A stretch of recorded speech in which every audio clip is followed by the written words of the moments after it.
oh my God, it's just such an unbelievable moment. Brandon, you also told me, as you can hear the chants from the crowd, let's go, Brandon. Greetings, everybody. Welcome back to By Brandon Jones, aka the Universal Jones Show. Want to get some stuff off my chest. I have to be careful even talking about this topic because I'm definitely outing myself like no other. But I've just noticed a interesting dialogue happening both in my personal life and on these internet streets about DEI and Trump and how black people ain't gonna have no jobs no more. And I find this conversation interesting. But give me 1 second before I dive in. Let me just test my audio because I don't know if my audio is good. So just give me 1 quick second, folks.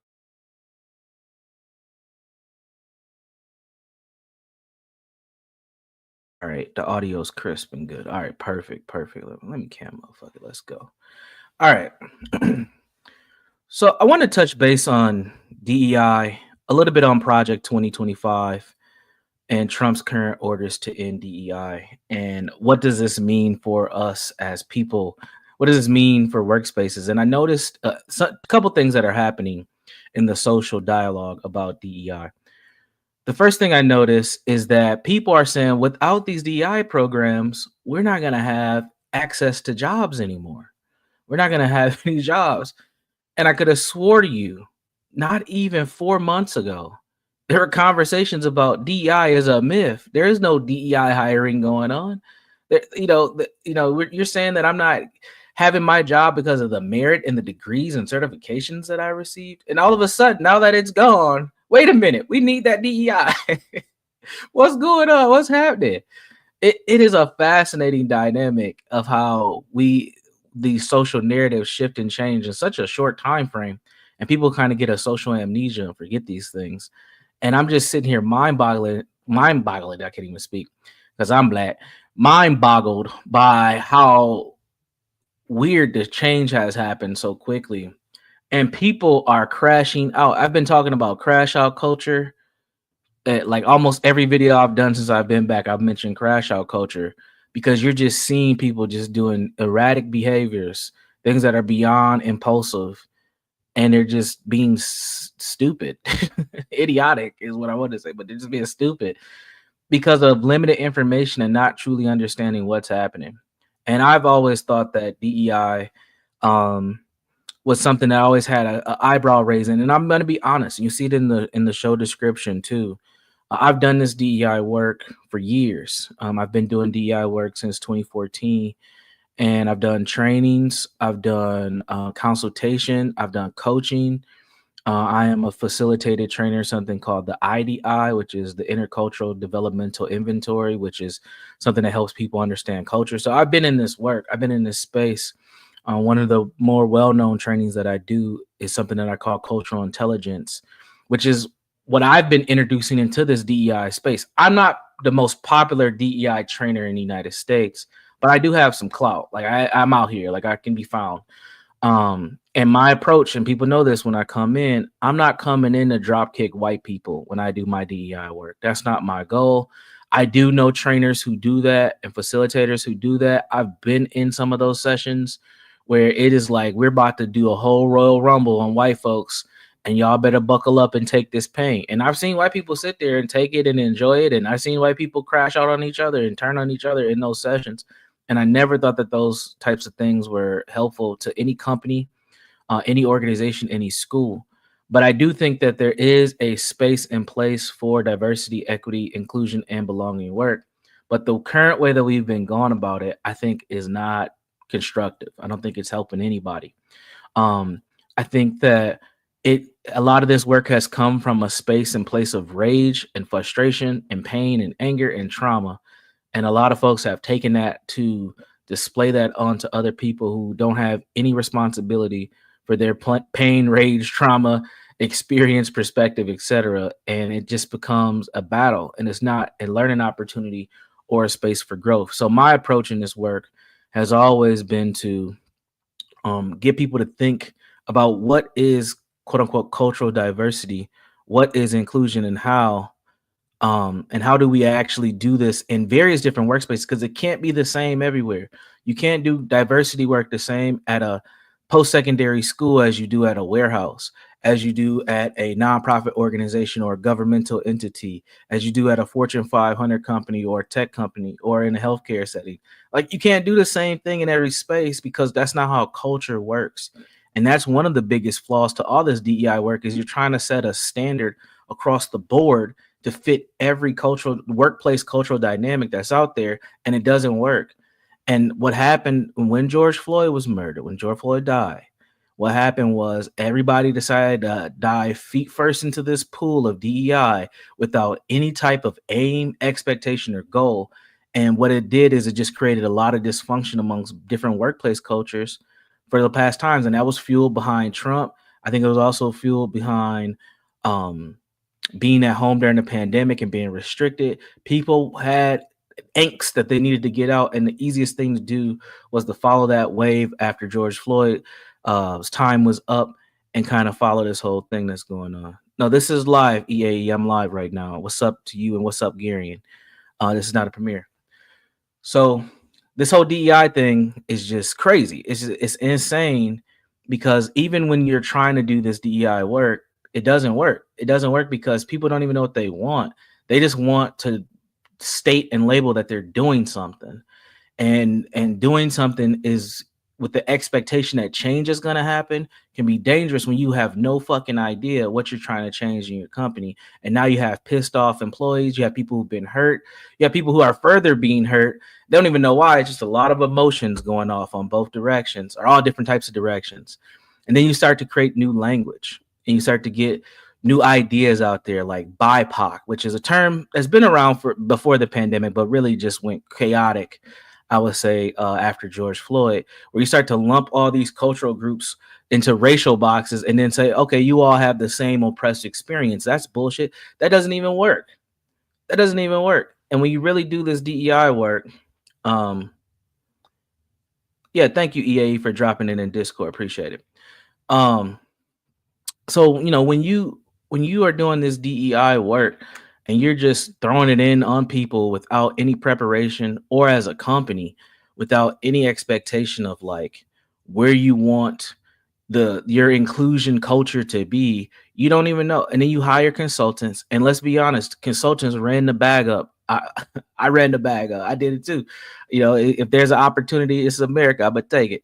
They ran the bag up and they charged a premium, and a lot of these consultants came in with nothing to offer but this dysfunction and disruption. And I think that is a bad deal. That is a bad deal for a lot of companies. And a lot of companies, they just were doing what everybody else was doing, following the mold, and then people started to fold. But you can't do DEI like this. But I'm going to talk a little bit more about that after I show some evidence, so it doesn't like I'm just rambling and going off about absolutely nothing. But this DEI thing, this where we are today with this cancellation of these federal DEI positions and committees, has caused a uproar amongst all types of folks. And I don't honestly think people are thinking what this means, because it's not really about not having the merit or the qualifications.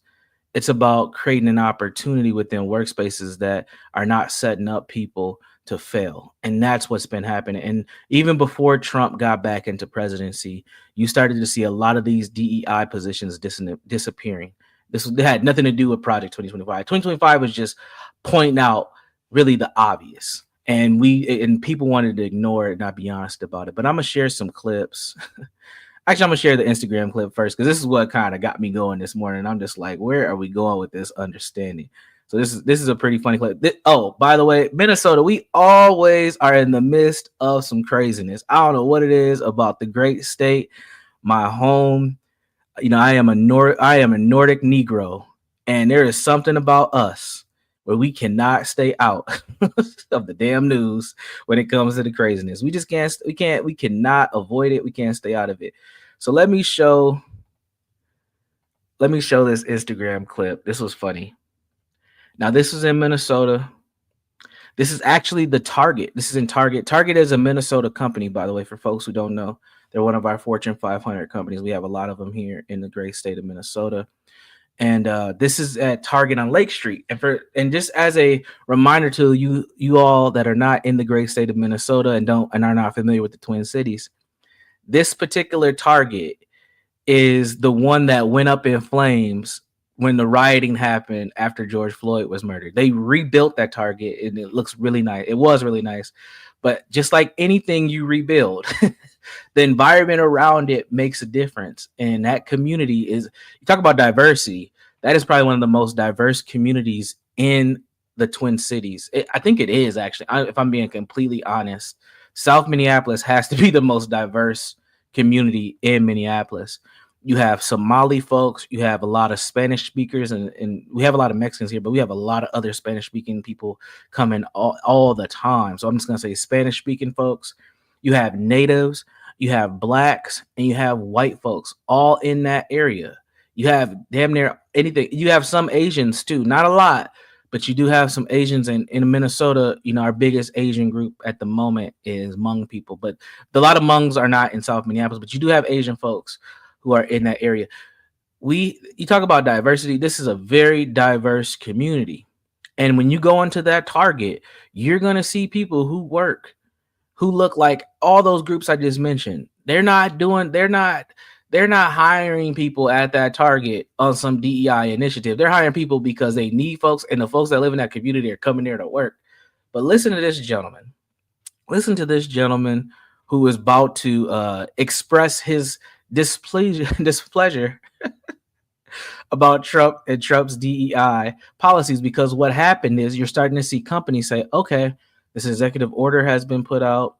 We're going to move beyond some of our DEI policies. They were going to do this regardless if Trump won or not. The writing has been on the wall for about 2 years, but most people aren't paying attention to this. If you're in leadership, if you're in management, and if you're in business, you have been seeing articles, and hopefully if you're paying attention, I pay attention to stuff. You've been seeing this already happen. A lot of these DEI positions have been they've been terminated. And the reason is there's no return on investment on DEI, because most people who hired these diversity, equity, inclusion officers and started these committees and stuff, they did it with no plan. They just did it because it was the thing to do. And in business, the bottom line is always the most important thing.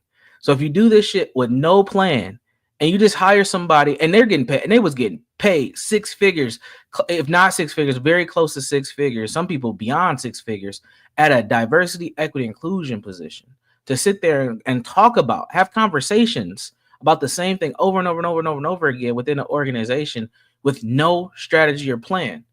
And then they'll hire in consultants, folks like myself, trainers, folks like myself, come in and say, okay, we want you to train us on these topics. And when I come in, I'm asking questions. All right, I'm coming in to train on this topic. What is your strategy? Oh, Universal or Mr. Jones, we don't have one. Okay, do you want me to help you make one? Where are we headed with this? Otherwise, it's a one-off. I come do my thing and I'm out. But that doesn't do anything good for you, because I come in, I'm going to rattle some cages and rock some boats. And now people are going to, they're going to get their feathers ruffled and they're upset. But what are you going to do to hold that as a leadership team, as an administration, as a CEO, as executive director, whatever whatever your status is? What is your plan after I leave? And a lot of times they don't have one. They're just like, we just doing this because we know it's the right thing to do. But you can't, in any environment, you can't just come rattle cages without a plan for why you're doing that. And a lot of these companies have got caught up doing that. But this is not a company, man. And you're going to be able to tell very soon. Definitely a blue collar brother for sure. But this is what happens when you have people fueled by race and racial idolatry. This is what happens when you have limited information and understanding of what you're reading and what's being told to you, and you want to rage out. Now, this brother, I don't know if this happened. This had to happen like yesterday because it's pretty fresh. But he goes in this Target and just watch what he does in this Target. Watch what he does in this Target. So I'm gonna check it out. Stop discriminating us. Stop discriminating us. Y'all tell me if I want to jump here, I can't work with y'all like me. And what y'all tell me, don't say nothing out. Hello? Y'all finna start discriminating us. That's what we doing. That's what we doing. Y'all fighting these motherfuckers. Where the work is at? I got teams need to show this motherfucker, man. What's going on? Y'all been Trump. That's wrong. Don't think shit. That's fucked up. We got kids out here. Y'all. All right, I'm gonna play that again, but let me ask you all a question. And I know I went kind of impromptu live, and a lot of people ain't here right now. But if you're watching this in the playback, put in the comments, would you hire him? Let's say you're the hiring manager at Target. They call them ETLs and STLs. Don't ask me how I know all that. I'm a businessman. So let's say you're a team lead at Target, or even a store lead at Target, and you need somebody to work. And let's say you're in it doesn't even matter what department, any department outside of warehouse, because a lot of brothers like this, they get the overnight warehouse job at Target where they stocking shelves and breaking down boxes. But let's give this brother some more dignity, and let's say he's applying for a not overnight shift. Okay, he's trying to work his way up the ladder. Are you gonna hire him? Like I'm dead ass serious. Like, are you gonna hire him? He comes in here doing this. You gonna hire him? Is this DEI? Come on, play it again. And I know her, and who just dropped this comment, and I agree with her comment, by the way. Oh, come on. This is the luxury of Instagram. It ain't gonna play. Give me 1 second. Let me take it down and restart it. I don't want y'all seeing my DMs and all that, you know. Y'all got me asking questions and making statements. Let me see here. There we go. Y'all finna start discriminating us. Like, this ain't, we can't do this. We can't do this. All right, here we go. Y'all finna start discriminating us. Y'all tell me if I want a job here, I can't work here. Y'all like me. Without telling me, don't say nothing out. Hello? Y'all finna start discriminating us. That's what we doing. That's what we doing. Y'all fighting these motherfuckers. Where the work is at? I got kids. I need to show this motherfucker, man. What's going on? That's wrong. Don't think shit. It's fucked up. We got kids out here. Y'all fucked up here. Now, why is this? I mean, I'm not gonna ask that question. Now, if you're paying attention to the video, I know it's kind of hard to see because I'm sharing it from Instagram, but everybody in that store is not white. I ain't see one white person, and even the cop was a black cop in Target. Even he was a black cop in Target, and we just see this. I mean, it's like this misplaced understanding and rage. He's talking about he got kids, he needed a job. He could have easily just walked in there and asked for a job, and knowing Target, they probably would have hired him because they need help. They need people.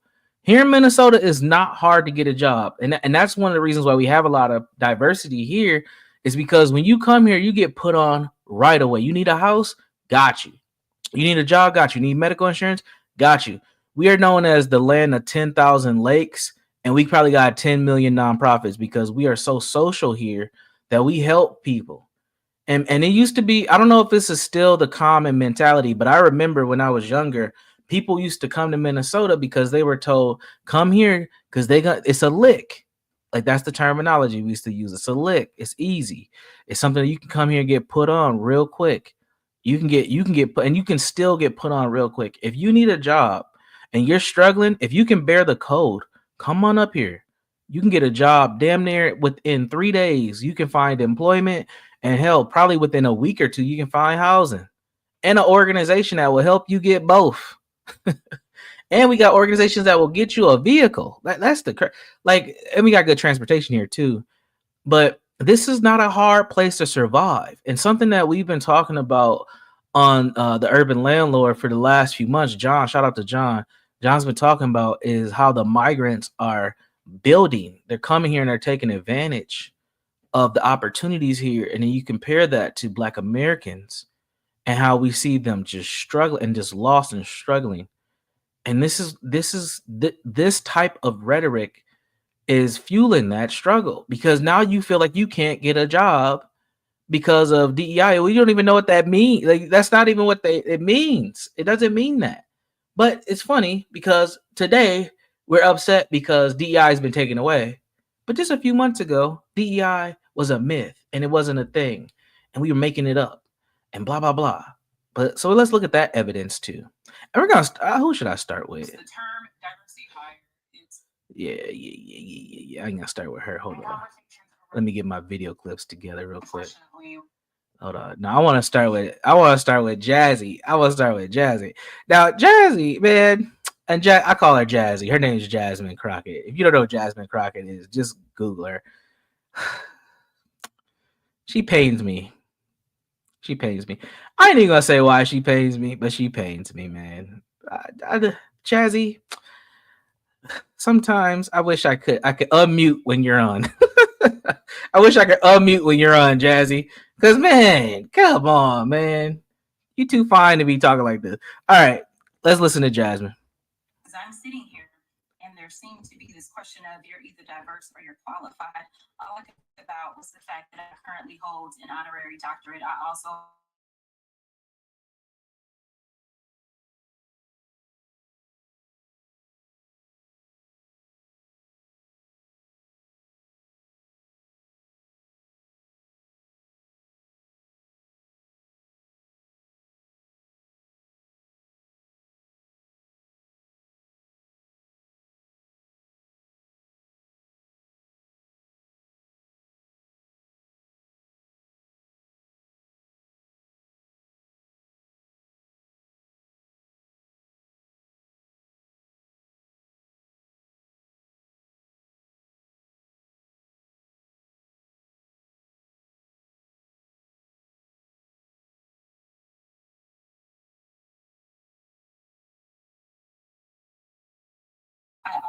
technically hold the rank of Lieutenant Colonel in the Civil Air Patrol, and I actually practiced law for almost 2 decades, in addition to serving on various boards, in addition to being a prior state lawmaker. Tell them again. And there are those that would make some people believe, for real, that because I happen to be Black and or a woman, that's a fact, that somehow, even though I can rattle off all the qualifications in the world, my Blackness makes me unqualified. Because now, this is not always the truth, but your Blackness does play a role. Let's stop playing games. I'm one of these high qualified Negroes like this. Okay. And before I give off my credentials, let me just dim her fire for a second. Having an honorary degree is not a flex. You shouldn't flex that. That's kind of weird. Like, it is an achievement. It means that somebody's recognized, what you've brought to either the field, mostly the field if you're academic, but sometimes celebrities get these honorary degrees. Like, I think Snoop Dogg has an honorary doctorate degree. Shaq has an honorary doctorate degree. Just like weird shit like that sometimes. But having an honorary degree was typically for folks who like excelled in a particular space and had some notoriety, but they usually an institution would give them an honorary degree. Hell, I would love to have an honorary degree myself. I think that's a great acknowledgement, but it's not a flex. You shouldn't flex that you have an honorary doctor. That's kind of weird for those who aren't familiar with that. But having a JD though is a flex. So she should have led with that and just kept pushing. But it's just like we flex the weirdest thing. Like, I have credentials. I've won very prestigious awards, and I don't flex those things because sometimes people don't even know what that means. Like, if I told you all, I don't even know if I should say this. Let's just say I told you all I've won a pretty prestigious award in the Midwest region, where I received, a couple thousands of dollars for this achievement that I have. If I came on saying all the time, you guys look at me with a side eye, like, okay, great. Ooh, you won an award. Like, that's a big deal. We don't give a shit. So it's like, it's just kind of crazy that we get into this position. Man, I'm streaming, girl. All right. So it's like, it's weird that we get into like these flex. So I say that to say this. I'm one of these Negroes who has a lot of degrees. Okay, I have 2 master's degrees. I can show them to you if you want to see them. You'll never get the Dr. Umar Johnson out of me. You know, I'll let you know where my degrees are from, where they're at. You can Google me. You can find out information. It's not hard to find me. But yeah, I got a bachelor's degree from a pretty credible university, University of Minnesota.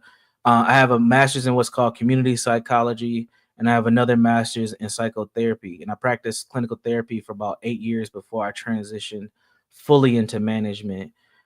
Throughout my career, I've won several prestigious fellowships and awards, and I'm on a lot of different boards even to this day.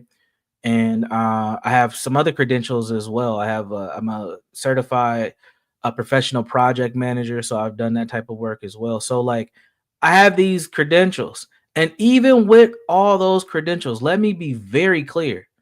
There's a lot of people who gave Brandon an opportunity or reached out to me to be a part of something because I am a Black man. Okay. So DEI, let's stop acting like having Black skin or being a woman or being gay or trans or lesbian doesn't play a role, because throughout the last few years, organizations have sought out people with these identifiers to be a part of things to be more inclusive. But we sit up here and we act like that didn't happen, and it has happened. And I know I've had people tell me, we reached out to you because we needed a Black person on this panel, on this collaborative, on this committee. Okay, it happens. It happens. And there's organizations that realize, okay, we are too white. We're old and white. We need young people of color perspective. And there's nothing wrong with stating that. What's wrong is when they deny that they do it. And what's also wrong is when they do it and they don't know why they're doing it. They're just doing it because everybody else is doing it. That's stupid in business. It doesn't work.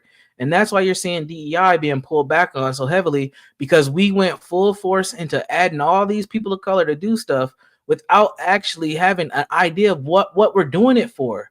You can't just do it for the sake of doing it. You have to do it for a reason. What is your end goal at the end of the day? And this is why a lot of DEI efforts didn't work for a lot of companies. And it made things worse socially and culturally within the company, because you're trying to force something without even knowing what you're forcing it for. If there was an end goal and people understood why we're having these courageous conversations and we're being brave and we're starting these affinity groups and we're starting these book clubs and we're having these consultants and trainers come in, then it's different. But if you're just throwing it on people and they're like, what does this have to do with my day-to-day job? You know, I'm just here, I'm in sales. What is this gonna do with me doing sales?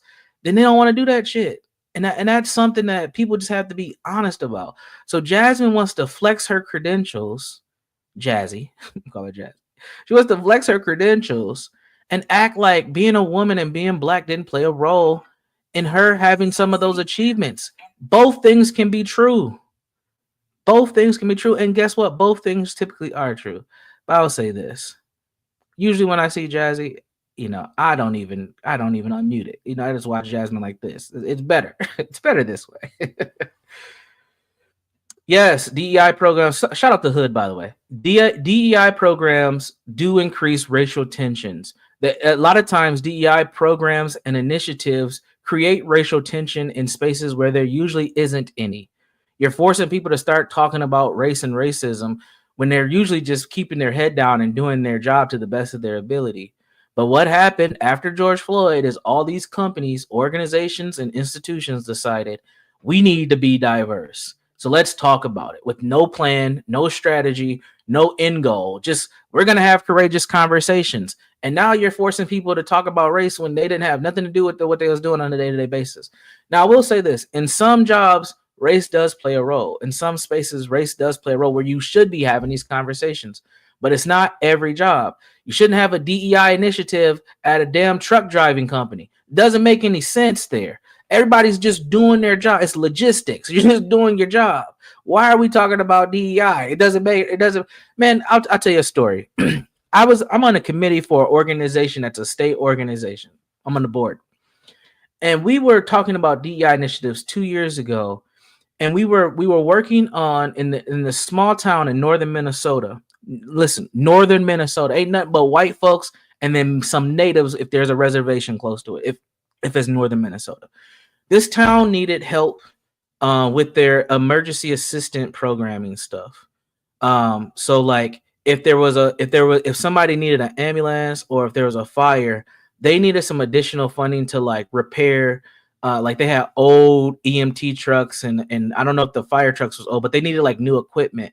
So our organization was we were attempting to put aside some budget funds to help this town so that when older people in the town will fall and break a hip, it didn't take 45 minutes to get to them and then 45 minutes to get to the nearest healthcare facility to help this person who might have needed some help. So we're having this conversation about the budget. And then my co-members on the board are like, well, what's the DEI purposes of this? And we need to think about equity. And I'm like, what? So there was a lady who was also on the board who was a part of this town. So I asked her, we're just going to say her name was Cheryl.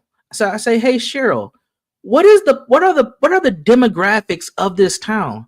This town was 98% white. And the other, 2% was like other. They didn't even have enough. They didn't have enough people to have a whole 2% percentage of different races. It was just other. So I was like, okay, Cheryl, what? I said, do you think you have a DEI problem in your little town in Minnesota? And she said, I'm glad you said something, Brandon, because I didn't understand where we were going with this conversation. So I'm like, the black guy here and me and Cheryl, we can't be the only two people thinking we're just throwing DEI in the middle of nothing here. Let's pass this. Let's do a vote. Let's pass on this budget because we got the money. Let's get these people the resources they need so they can help folks when they falling and they can't get up and you got grandma hurt and she need an ambulance. Let's get the shit fixed. Grandma need an ambulance. She need an ambulance. Like, it's just stuff like that happens all the time where they're trying to squeeze in and fit, DEI and just create racial disharmony and arguments about absolutely nothing.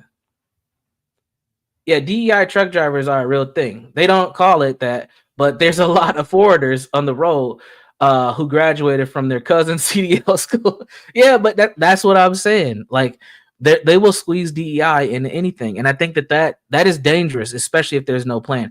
Now, I'm going to reiterate this probably several times before I end this live stream. I do think that there's a place to do cultural-based work. I would say inclusion-based work. But the way that it's done today, absolutely not. I don't think it's done well. All right, it's enough Jazzy for right now. Let's bring Jazzy down. And let's look at another sister who is talking about DEI. And it's interesting because you see mostly black women talking about DEI. Like, when I just did my search for some video clips for today, all I found was black women. I don't know if that's my algorithm or what, but it was all sisters talking about it. So that's what we got. I ain't picking on the sisters. That's just who's talking about it. So we're going to bring her up. And has historically been weaponized.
Diversity hires to be treated differently and quite often disrespected.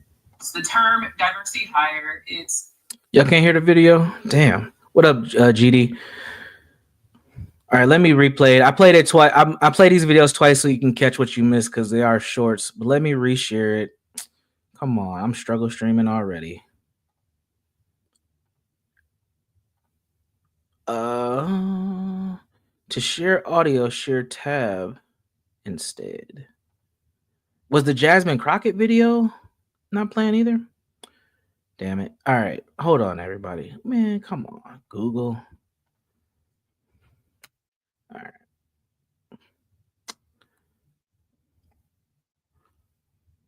The Jasmine Crockett video must have been muted also. All right, here we go. The term diversity hire, it's demeaning and has historically been weaponized to invalidate the qualifications of marginalized folks.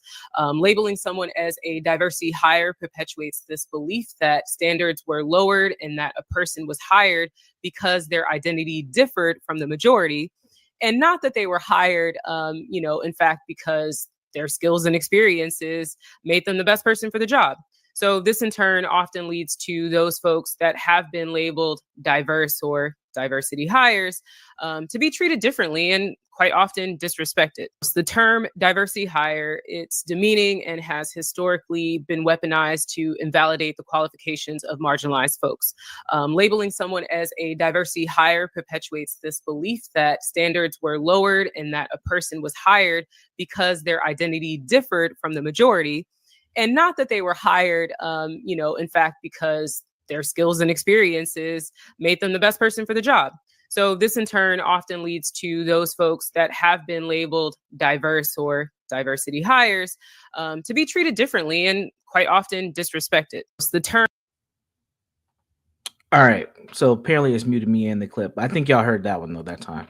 So you can see she mentions this demeaning factor of DEI hire is demeaning. And this is a woman who has her whole YouTube focus is on DEI stuff. She does a DEI podcast. And she literally is saying like it's demeaning to talk about DEI hires. Now this is from a few months back, but like now here we are and we're saying, oh, we need DEI, but it's demeaning. First it's demeaning, now we need it. Like what are we doing here? First is demeaning, and we shouldn't use the term DEI hire because it states that it's decrediting people's merit, but at the same time, we need it when it's gone. But if it's a term and it doesn't exist and your credentials are all you need, why are you crying about it being gone? That's my question. That's what I want to know. Why are you tripping about it being gone? Because if you all degreed up and credentialed up and experienced up, you shouldn't need it then. You should be okay. But now we're talking out of two sides of our mouths now. And now it's looking a little funny. To me, it is. I don't know about to other people. Because like the homeboy we seen on Instagram, he's crashing out. I don't think it's looking demeaning to him. But, this stuff is it's weird, man. It's weird that we have to sit here and go back and forth on this nonsense. And it shouldn't, honestly, like your degrees and stuff, like it will get you, it gives you the validation to get to certain spaces, but it doesn't always. There are people who get elevated into spaces and positions without those credentials, sometimes because of, who they are and their backgrounds. And you'll see it in grants. You'll see it in like, RFPs and things like that. RFPs are requests for proposals. So for contracts or for grants that may come out, you'll see we're looking for people with lived experience. That's the term that they use, lived experience or experiences, where they're pretty much saying we will look at your credentials, but those are going to be secondary to your life experience. Like we need you here because you have life experience. Or they'll just say we're looking for Spanish speakers or people with diverse backgrounds or people who are undocumented or people who are classified as LGBTQIA+. Like they will say that stuff. So you can't say that it doesn't exist and then you see it every day in all the things that you do. Like it's you can't be hypocritical in this because it doesn't make you look good. And we're looking silly right now. All right, hold on one second. So let me show. Oh, did I just lose my video? Damn. Hold on one second. Oh, this is the same chick, but she's showing a clip. All right, so let me show this video. I didn't realize this was this homegirl.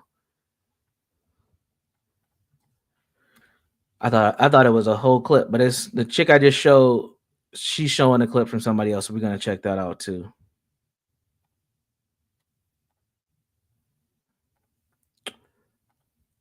Unfortunately, we're still struggling to see truly diverse groups of people within organizations. And even when they come in, then it's like people forget about the equity and inclusion pieces. And so they're left kind of flailing about, trying to find their way, trying to find comfort in this space.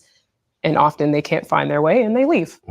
And so it's just this ongoing cycle because, again, we're so focused on the diversity piece. Yeah. Recruit, hire. You get them in, but then you haven't created an environment or space for those folks. Unfortunately, we're still struggling to see truly diverse groups of people within organizations. And even when they come in, then it's like people forget about the equity and inclusion pieces. And so they're left kind of flailing about, trying to find their way, trying to find comfort in this space. And often they can't find their way and they leave. And so it's just this ongoing cycle because, again, we're so focused on the diversity piece. Yeah. Recruit, hire. You get them in, but then you haven't created an environment or space for those folks. All right. Now, her complaint is everybody focuses on the diversity piece. Recruit. You get these people of color in, but then you forget about the equity, the inclusion, and then they added another thing, which we don't talk about in YouTube spaces, but belonging is the fourth letter of the acronym that I guess is silent because we never talk about it. But belonging, so it's DEIB is the newer version of the term. And what she's saying is you recruit these people in, but you don't create an environment for them to stay. What does that mean? What environment to stay? Now you're asking for preferential treatment at that point. You want to be treated a specific way in the organization. Now, I will say this.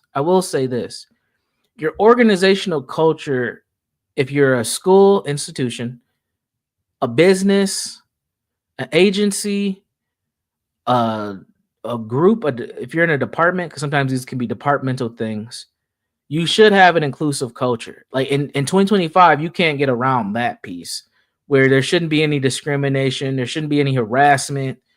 There shouldn't be, it shouldn't be a space where people feel attacked. But see, even when I say that, there's this little innuendo of what does that mean? Because you can wear a shirt to work that from a brand that just eliminated DEI. Let's say I got a Target shirt on. Let's say I went to something and Target was throwing out t-shirts and I got a free shirt that says Target on it. Now I wear that to work and now I'm harming someone because Target eliminated their DEI program and now that's offensive to me and I don't want to work next to Brandon because Brandon is supporting a brand that supports Trump that hates me. It's like, what? I'm just rocking a Target shirt. Shit, I might not even thought about the shirt I put on. This is going to be a bigger problem than we need it to be. Workplaces should not accommodate you based on your race or your ethnicity or any of those things. It should accommodate you based on you being a human being and just respect. And all companies and organizations should be building a culture of respect and people not being disrespected. But all these other political things that you bring with you to the job, that is some stuff you're going to have to process. You can't expect businesses to be answering all those questions for you. That's just not going to happen. As somebody who runs a business, it's not going to happen. My job is to cultivate a culture where everybody feels good about working there. You get compensated well. You have good enough benefits. You have the things you need to be productive and get your job done. And I make sure that nobody's harassing or harming you. But if you get into some little itty bitty battle about somebody wearing a t-shirt or somebody, misspelled your name or something like that, like we got to figure that out for you. Like, okay, was it an accident? Was it a typo? Is this person doing it deliberately? Like, what are we doing here? We can't just dive into all this harm being done to me. Well, if you're being that damn harm, maybe you need to find a different environment to work in. Like it's about to get to that point. Because people can't find issue with everything that's happening. No one's attacking you. Most people are going to work just to get their job done and get out of there as quickly as possible. But it's like we have these people who want like to have some freaking princess palace built out for them in their workspaces, and it's not going to happen. It's not. I will say, let me back up. The work world has changed. The work world has changed. The work environments will never be the way that they were in the 90s and in the early 2000s. And this change was gradual, and the pandemic just pushed us probably about 5 to 6 years ahead of time. And where we're at now in the work world, and I should probably clip this because it's going to be a very important point. We are in a tipping point of workspaces. And that tipping point is these are the reasons for it. First is the baby boomers are nearly gone out of the workforce. They're all close to retired, or have already retired. They're almost out of the workforce completely. The Gen Xers are getting closer to retirement and they're phasing out. Millennials are phasing up into management and leadership roles. That's where I come in. I'm an older millennial. But you also have these next two generations, I say 2.5 generations that are entering the workforce. The second half of millennials, which were kind of like the canary in the coal mine of all this funny stuff that we have going on in workplace dynamics. So people who were born, I would say 1996 and later. And then you have the Gen Zers who wear everything on their sleeves, and they're vocal and they don't care about putting their head down, working hard, staying in that job forever and getting that pension. That's not that generation. That generation focuses on passion, not purpose. That generation focuses on who I am as a person and how I feel. So they don't expect to be in workplaces for a long time. You'll be lucky to have one of them work at your place for 18 months. If you get 2 years out of them, good luck. You get 24 months out of somebody, good luck.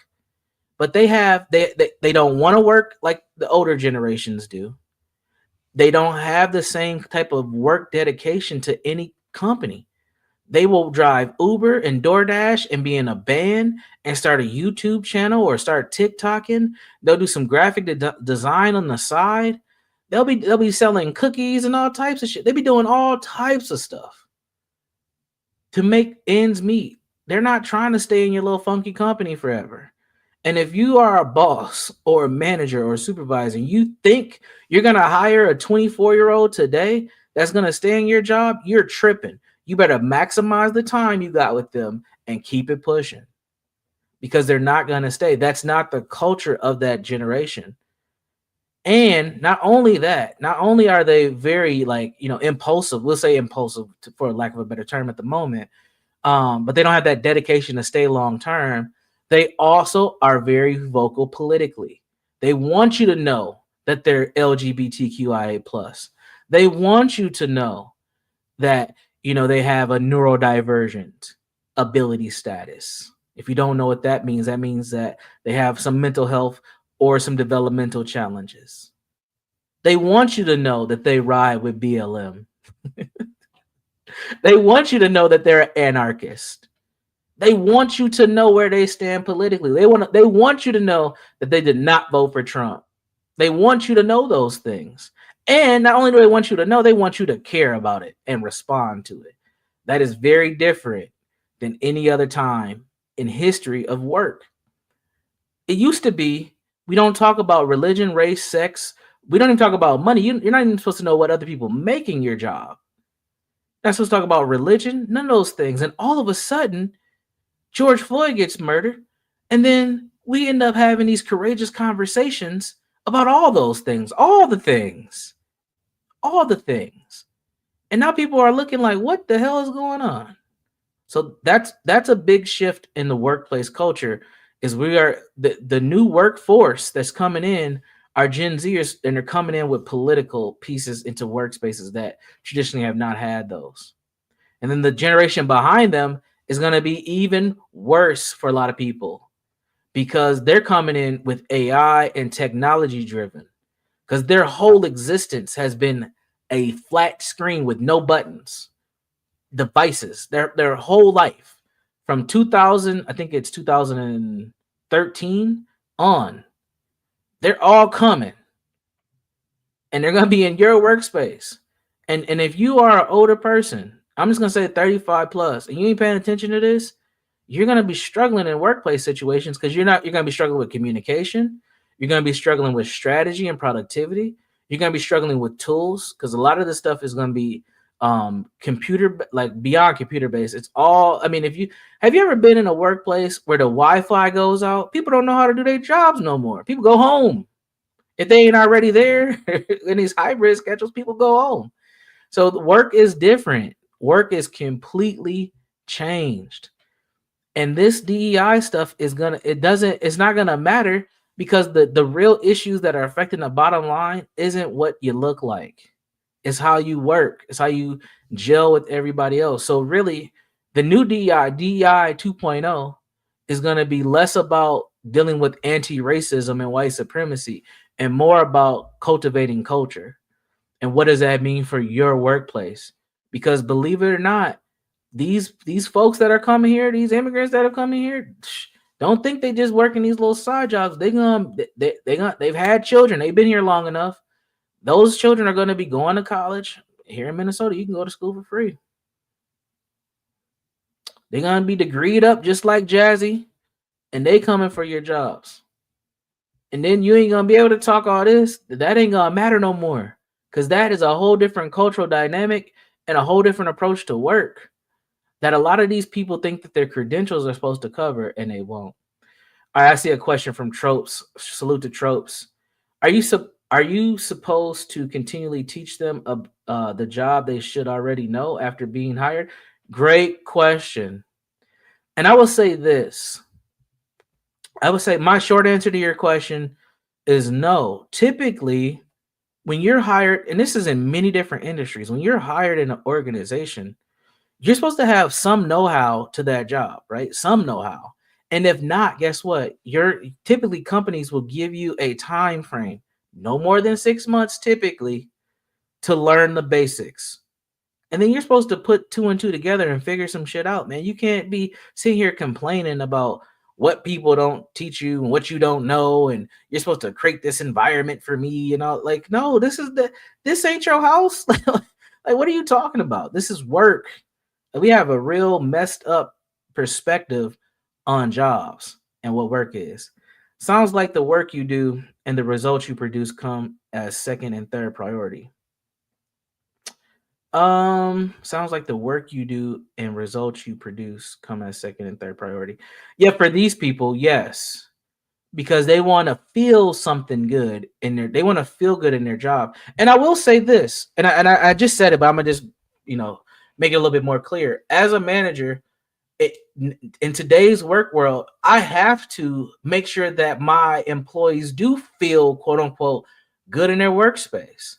Otherwise, guess what? I am at jeopardy of losing those people, especially if they're good workers. Those people get poached the quickest. So you want to keep them happy as much as possible, which means as a manager, this is a little game for managers, supervisors, leaders, etc., directors. You need to be in consistent communication with your high priority workers, the folks that have good productivity, the folks that can get some stuff done, the folks you can delegate to, and you don't have to worry about them getting it done effectively. You need to be connecting with them all the time, because at any given time, if those people feel like they're on an island, they're gone, because somebody's going to see the quality of their work, and they're going to also feel like you're not validating them, and they will dip out to somewhere else. So you need to be in consistent communication with your high priority workers. And if they're not in a leadership position, you might want to think about giving them either some leadership task or some leadership responsibilities, so they feel a little bit more valued in your company, organization, or department. Because this is the new work world. I mean, it's just a reality. I can't, I've been fortunate enough in my young career to experience kind of both ends, the old ways of doing stuff and the new way. And what I can tell you, what I know, is that the workplace dynamics have changed. And I'm not just talking corporate, I'm talking about across the board. Companies should invest in their people resources. They have to. They have to. They have to look at hybrid work schedules. Look at people who do have offices, that those offices have changed, where they look almost like clubs than workspaces, where you have nice couches. I've seen some offices where they don't even have a assigned desk. Like you just show up to work. You can sit wherever you want, just plug in. It's more social than an actual like workplace setting. It's very interesting. It's very interesting. Read some more comments before I go to the next video clip. In a DEI hire world, I mean, the focus is on identity first. Yes, it is. Then how they gel with the group. Then the actual work is afterthought. Yes, Tropes. Yes, that is what's happening. It's about, And I've been in these situations with my own team where we have a couple candidates that we're getting ready to bring on, and we are thinking, okay, first, who is this person? From what they told us, what we know from the interviews that we did, I always do 2 interviews, what we've seen on their resume, and what feedback we've got from their references. Who is this person? Are they going to come in here and fit? So this is where the gel part is. Are they going to fit the culture that we have created and that we're continuing to, adjust as we go? And we've made some hiring decisions based on people we thought were not going to be good cultural fits for our organization. It had nothing to do with their DEI status. It was, is this person going to come in here raising hell and effing up what we got going on? Is this person going to make this job more about them and their initiatives outside of work versus how we all gel and work collaboratively?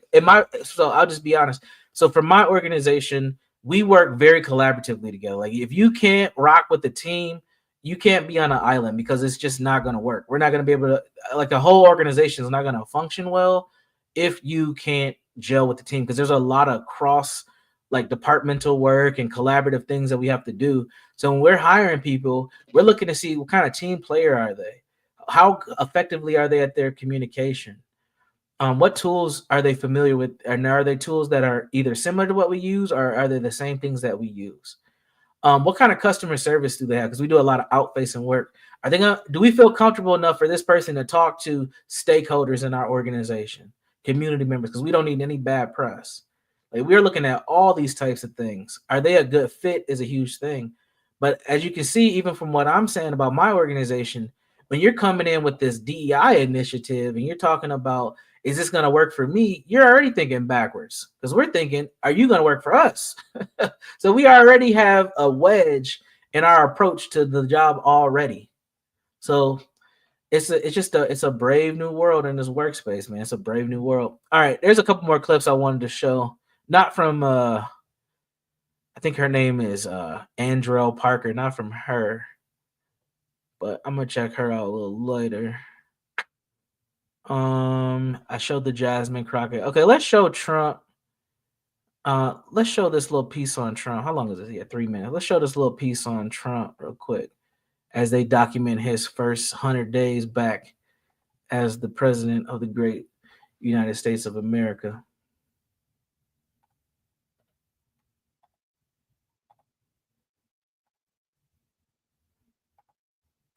All right. What's the difference between a service animal and an emotional support pet? Well, a service animal has to go through long and expensive training so it can work and carry out tasks for people with disabilities. And conversations around the latest round of executive orders signed by President Donald Trump have led to growing misinformation issues. One action that... All right. I cannot not say something about that. She got some big old lips. She got some big lips, man. And I don't think the red lipstick's a good choice. It's kind of giving like minstrel show, kind of like racist vibes to me. Anybody else getting that? She cute though. I ain't gonna lie, she cute. Eyebrows done well. Makeup is actually not that bad. But the red lipstick might not be the best choice. I don't know. I don't think the red lipstick's a good choice right now. Oh man. She cute though. Has many talking is the potential impacts to the Equal Employment Opportunity Act. CBS News Detroit's Elaine Rojas Castillo is on your block in Midtown with a breakdown of the confusion and what you need to know. This executive order does not have the power to override laws that we already have on the books that are passed by our legislature. On Tuesday, President Donald Trump signed a series of executive orders eliminating diversity, equity, and inclusion, or DEI, government programs, with a memo going out to federal agencies placing all DEI office staffers on paid leave immediately. Did away and says we do not want diversity to be a hiring or job criteria for any federal position. Civil rights attorney John Marco says that move may seem daunting, but is fairly limited in the scope of its reach. Oh, if you're not in the federal government, it's going to do nothing for you. It's not going to affect you whatsoever. You know, you work for Ford or, you know, you work for the corner store, the corner bar, whatever. You still have the same protections you had a month ago. The history of DEI in America is long. with the Civil Rights Act of 1964, including a provision that bans employment discrimination based on race, color, religion, sex, and national origin. It also established the Equal Employment Opportunity Commission, or EEOC, which works to investigate any claims or charges of workplace discrimination. Marco says the confusion surrounding who this executive order actually impacts could potentially cause more harm than the actual move itself. There's federal laws, Title VII, and a bunch of other federal laws and state laws here in Michigan that protect a worker from being discriminated against based on their sex, based on their race, national origin, religion, a whole host of factors.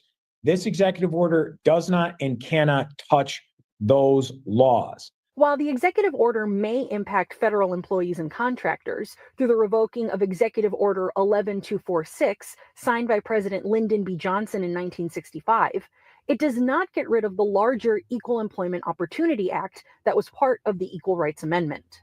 This will have zero effect, no effect whatsoever on my ability to protect those people out there who've been discriminated against. Marco says people should remain calm and remember that an executive order may have the power to make some changes, but there are state laws in place to block or limit any immediate impacts.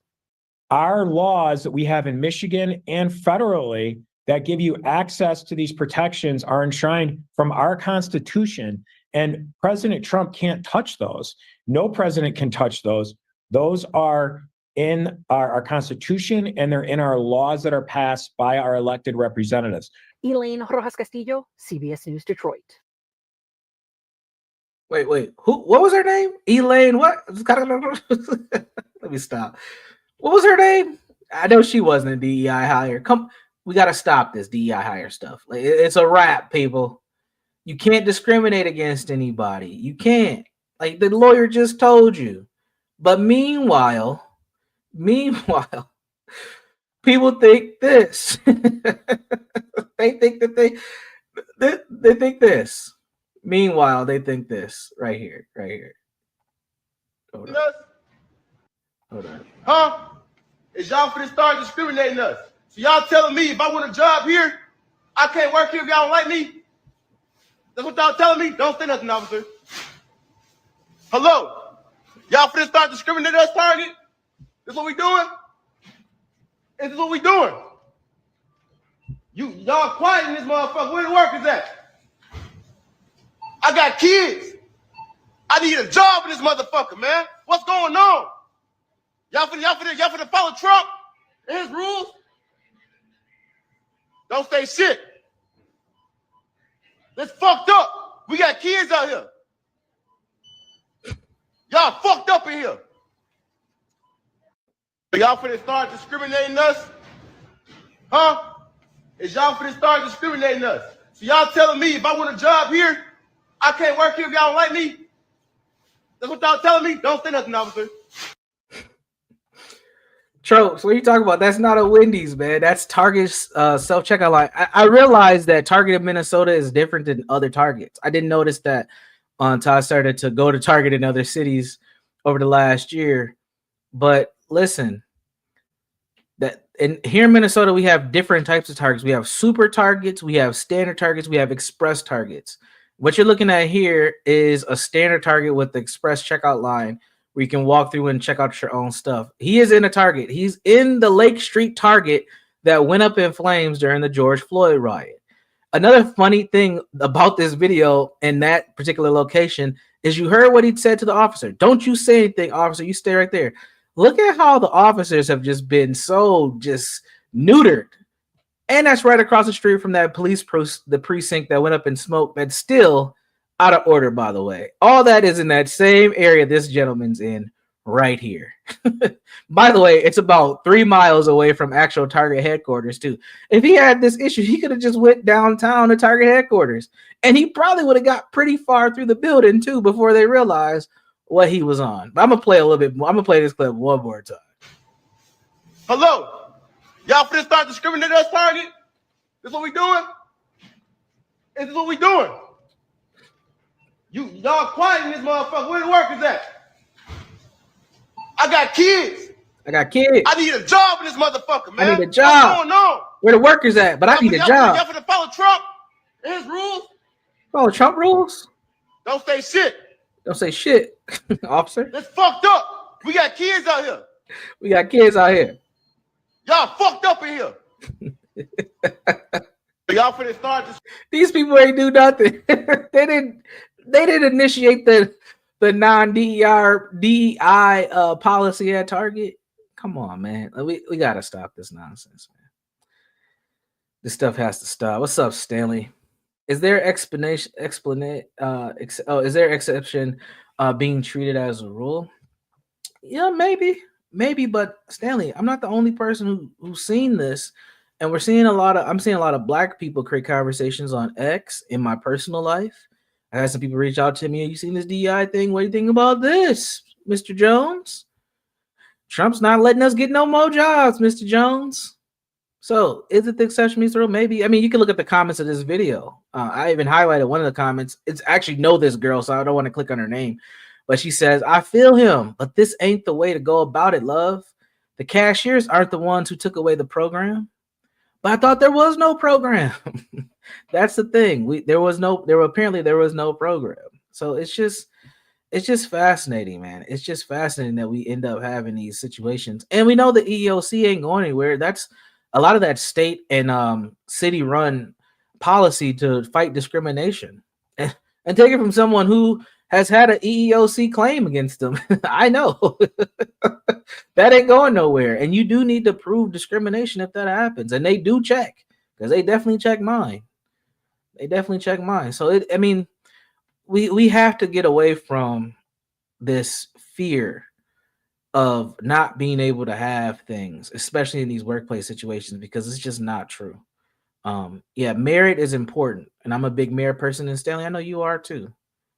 But at the end of the day, we can't deny that, some people do get, they get a look. They may get access because of how they identify. That's a real thing, but it's not the only thing that gets you into this position. So I wanted to give a perspective because I did open up and share that I've done a lot of DEI consulting work and training, and I wanted to bring in another person who does similar work and what they think about this, not just myself.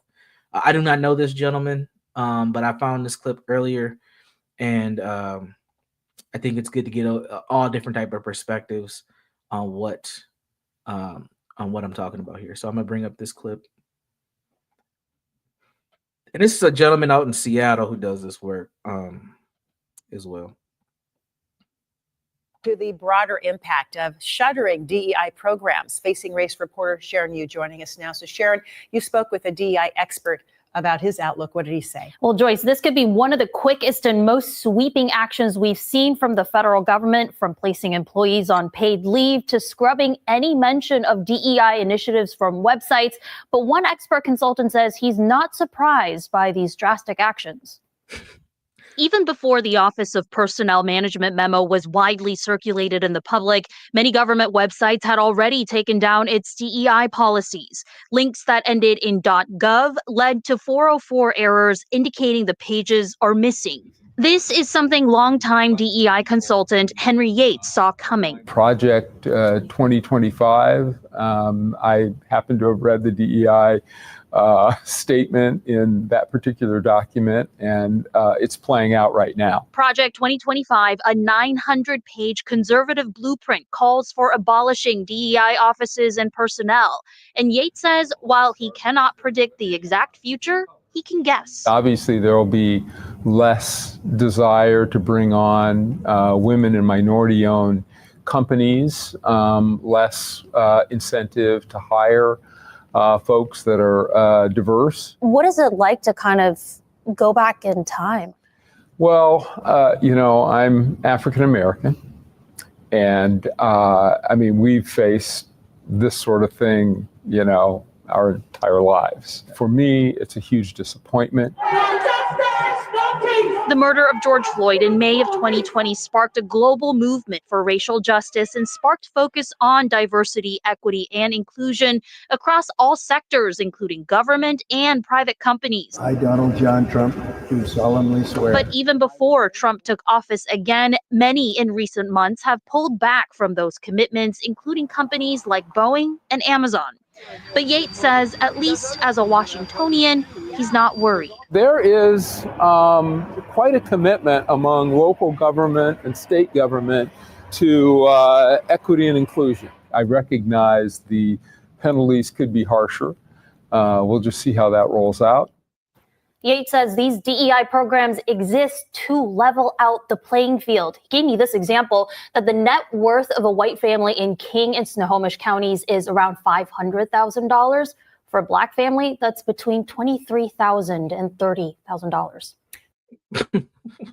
So you talked about this mandate being on the federal level. What might we expect for private companies, for example? Yeah, we can expect it maybe to trickle down. Yates says private companies have actually tangible incentives to keep these programs around because it has been proven through multiple studies that adding diverse experiences, people with diverse backgrounds actually fattens up the company's bottom line. And enhances the work environment for everyone. And the work experience for everyone. Sure, thank you. There is no, and if somebody else has come across a research study that proves that DEI increases any of the things that they just said outside of maybe your staff experience, please send it to me. I'll put my email in the chat. If you have I've not come across one research study, and I've looked, that says that DEI makes an impact on a company's bottom line. She just lied. And also, this is just, I always like to look at optics. Every video I showed, there wasn't one white person, and I did not try to do that on purpose. I kind of cherry picked a few videos before I went live. I didn't see one white person in any of those videos, which is interesting. So maybe DEI is working as far as putting people in positions, or maybe we're just the only people talking about it. I don't know. But there's no evidence that DEI changes the bottom line. There's none. So, I think at the end of the day, I'm gonna get done with my rambling here and wrap it up. I as I stated, as somebody who does this work, I don't do it quite the same as everybody else, but I do think that there is a place to talk about inclusion in workspaces, and I think that workplaces do have to shift their workplace culture. I do not think it's the diversity piece that is really the key to all of this. I think creating an inclusive culture within your workplace dynamic is the key. And we've seen this in many different spaces and places where when you cultivate a culture where everybody is connected and unified in whatever the mission, goal, or operation or product or plan, whatever that is, the strategy for the organization, that's what makes a difference. People buy into the work you're doing. They feel connected or they feel valued. That's what's important. It's not about the race. It's not about the ethnicity. It's about the culture that the organization creates. And if you're creating culture based on race, you're going to be in a bad situation. And that's what these companies have realized. It does not affect the bottom line. There's no evidence that diversity initiatives affect a bottom line. The one way that it will affect the bottom line is if you have personnel because you're going to have to pay them people, or you have to pay somebody like me to come in your company. That affect the bottom line as an expense, but that's it. There's no return on investment when you have DEI. There's no evidence for that at all. And if somebody has a research study, please send it to me. I will come on here, apologize, read the whole study, and say that I was wrong. But I have not come across anything that says DEI actually works in that way. What DEI does is it does bring in different perspectives. It does. It also offers an opportunity for your product or your service or whatever you're doing for your job to reach other communities, because I think that there is a value there to connect with people and to make sure that your messaging or sometimes even your marketing is correct. But as far as moving the needle on the bottom line, I have not come across anything to prove that in most industries. It just doesn't do it. Did she say that? No. Well, she was responding to what the doctor had said, a part of the interview, or the consulting guy. I forgot his name. That he had said in the interview. But it's just even initiatives, Stanley. I don't even think diversity initiatives move the bottom line. I honestly don't. And again, that's just my anecdotal experience, but I haven't seen any research that proves it. I haven't seen any research that proves it either. And that's in most industries. I think creating a workplace culture where people feel valued, no matter what their sexual orientation is, their gender expression, or their race or their ethnicity. I think that is more important than creating, like what the woman said in one of the previous videos, creating a place where I feel comfortable because of how I identify racially. Like, that's not gonna move the needle. Like, and if you're expecting that in today's world in workplaces, you're expecting the wrong thing, and a lot of times you're not gonna stay in those positions because you're looking for something that's not there. And as people who run the businesses, it is we are. I talk to leaders all the time. That's how I make my money. Talk to leaders all the time, and they are struggling with this because they are stuck trying to appease so many different people's individual needs that they are losing the ability to create an organizational culture where everybody feels unified. So that's what I get hired to do. Is I come in and I help create that vision and that structure, and sometimes even the protocols and the strategic plan on how to create that unity as an organization. Leaders have to stop being threatened by individuals and start taking the onus of their organizations back and say, this is what we do here and this is why. And when you're doing that, not allowing for discrimination and harassment, those types of things to take place, set that standard. That's because, again, at the end of the day, it's all about respect for me. But I could be wrong. I'm not saying that I think diversity increases bottom line. The initiatives do not. Yeah. Isn't choosing employees based on ethnicity just discrimination? It is discrimination. You can't do that. Now, I will say this. I have seen job descriptions, mostly in social services, I'm just be very clear, and education, where they have specifically asked for like Spanish speakers or people who have backgrounds with like undocumented populations, or sometimes I've seen people who say that they're looking for people with Christian values. I've seen that. But technically, yes, you can discriminate by saying we're only hiring people who represent this particular group. You should not. I would never put out a job description like that. I think that you're opening yourself up for some extreme liability issues. All right, folks, that's kind of a wrap for me today. I just wanted to get that off my chest because I seen that video, and I've had some conversations this weekend with some people that I know, and I was just like, man, we have to stop this. This DEI thing is getting crazy. I don't want to see black men like this in the middle of Target yelling, talking about he's got kids, and shut up, police officer, and y'all riding with Trump. I don't want to deal with that shit. I don't want to deal with that. I don't want to see another black man doing that shit either. If his life is that messed up, he should have walked in there looking for a job and proved the point that they wouldn't hire him. But doing that makes me not want to hire you, sir. You are a disruption. I don't need that. If you got kids to feed, there's a better way of going about it than that. And if you really want to turn up and let Target know, he should have hopped on the light rail, which is right there. Right when he walks out of Target, he takes 2 rights and maybe about 25 steps, and he can get on the freaking light rail, and the light rail literally takes him straight downtown. It's like 5 minutes away. And he can walk right into Target Corp and air out his grievance right there. But no, he goes and disrupts everyone's lovely Saturday. I ain't see one white person in there either. Like, what are we doing, man? I don't want to deal with the crash out crap no more. And I keep bringing out crash out because we're gonna see more and more and more of this because it's allowed. It's allowed. Even with homegirl that I said I knew in the Instagram post who commented, even she said, I feel him.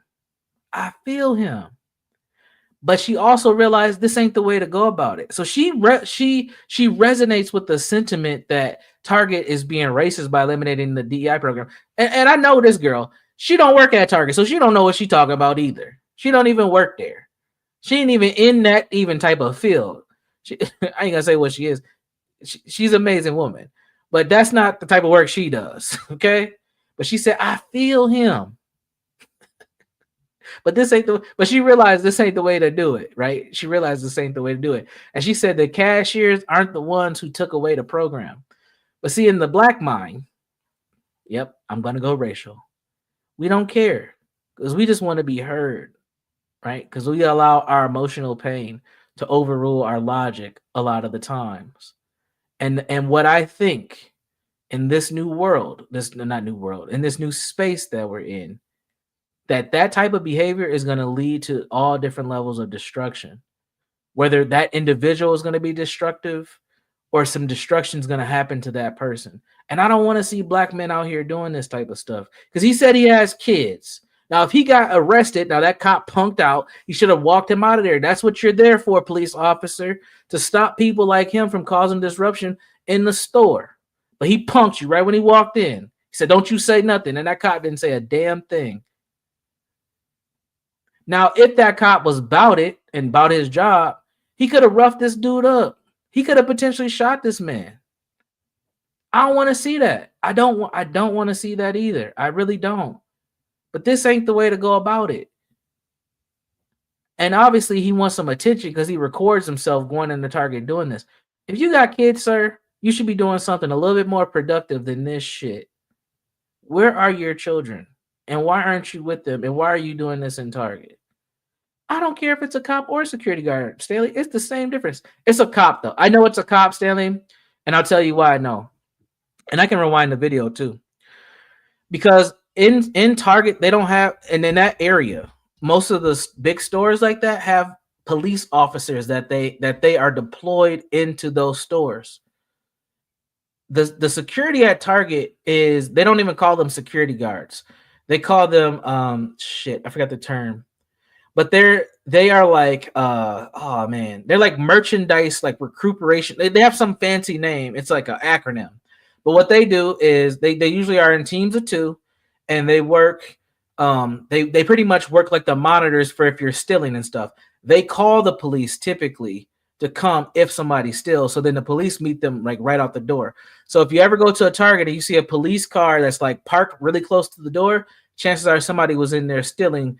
And they're, the security guard people who are usually just, young people who are in college who got hired on, are typically males.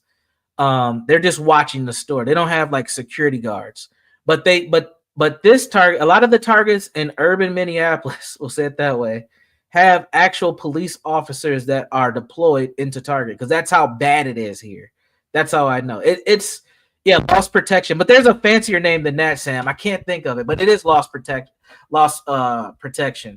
But they, Target's special. They have all these special little acronyms for all their employees because of DEI, right? They want people to feel valued. They don't want to just call you a security officer. They want to give you a better title than that, which I understand. I understand that logic. But I go back to my point. I don't want to see anybody doing this, but especially black men. Man, like our social narrative is so effed up already that I don't want to see this man going viral for this. He's walking around in the middle of a Target yelling and cussing and yelling at people. Like, come on, bro. And then he says, I need a job. I got kids to feed. Like, he just doubled down on stupid right there. It's like, well, if that's the case, you should have just walked in and Target is so flexible. They probably would have hired this man the same day. The reason why I know this, my ex-wife used to be a human resource person for Target. I know this. I know a lot about Target, a lot more than I probably should know about Target.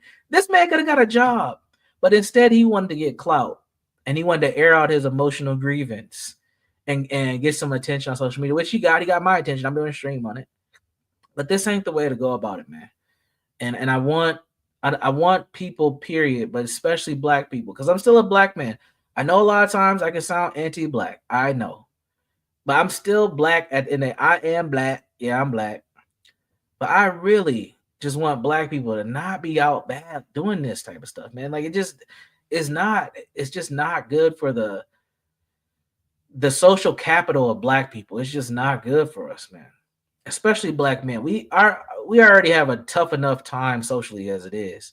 That this shit just is ridiculous. So Yeah, my credentials. I have kids. I hear me now. I got mouths to feed. Call them Be Braves, and they'll get respect. You guys are funny. All right, y'all. I'm gonna log out, man. I'll be around. So, Stanley, if you hit up a stream or something, I might come around your channel today. I don't know if they're doing anything over at John's, but I hope everybody's doing well on this Sunday. It is NFL Sunday. I know the games are gonna get started here pretty soon, so people are gonna be busy. But as I always say, be safe, be constructive, be well, and I'll see you all in the next stream. Take care. Peace.